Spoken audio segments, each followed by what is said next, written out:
सबसे पहले तो मैं सम्मानित मंच को प्रणाम करती हूँ। साथ में हमारे जो हिंदुस्तान पेपर जो सर्वगाय हैं मैं उनका भी इस महाविद्यालय परिवार से स्वागत अभिनंदन करती हूँ। और एक बहुत ही सुंदर जो युवा संसद का आयोजन आप लोगों ने मेरे महाविद्यालय में करा किया है, इसके लिए मैं आपको बहुत बहुत आभार प्रकट करती हूँ और अपने को गौरवान्वित महसूस करती हूँ कि आप लोगों ने किस तरह का अवसर इस महाविद्यालय को आप लोगों ने दिया। इसलिए आप लोगों को बहुत बहुत धन्यवाद सर और बहुत बहुत स्वागत। साथ ही ये हमारे जो प्यारे बच्चे दिख रहे हैं इनको बहुत बहुत स्वागत इस अवसर देते हैं। बेटा ये जो एक टॉपिक था ये आप लोगों के जो शिक्षा से रिलेटेड था, ये कहीं नर्सिंग की बात नहीं कही गई थी, कहीं आर्ट साइंस के पढ़ने की बात नहीं थी। इस पर आप लोगों को कहीं अपने मन में एक दूसरे के प्रति कोई भी अलगाव की बात नहीं आनी चाहिए थी।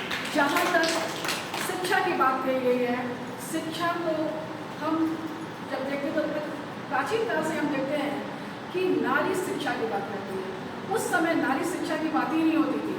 क्यों नहीं होती थी कि उस समय हमारी सारी जो स्त्रियाँ होती थी वो शिक्षित होती थी।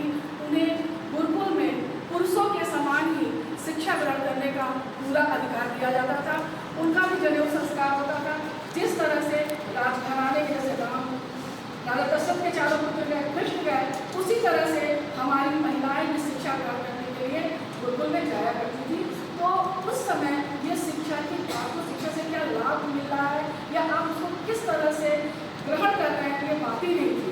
जब हम पुराने समय की बात करते हैं तो इस तरह की कोई बात नहीं। अनेक ऐसे उदाहरण है जो जहाँ तक शिक्षा और स्वास्थ्य आप लोगों का एक बहुत बड़ा मुद्दा है। लोगों को जोड़ के देखा गया है, अगर शरीर स्वस्थ है तो आपका स्वस्थ शरीर में स्वस्थ मस्तिष्क का विकास होता है। ठीक है, तो दोनों का होना बहुत जरूरी है और स्वास्थ्य आप लोगों के लिए अति आवश्यक होता है।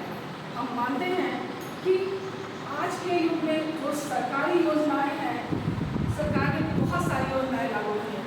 क्या है? पहला तो जो महिलाओं का हो रहा है बेटी पढ़ाओ बेटी बचाओ, ये बहुत ही दुखद है। बेटी पढ़ाओ बेटी बचाओ ये एक महिला के लिए, एक स्त्री के लिए सबसे दुखद पहलू है। आज इस तरह का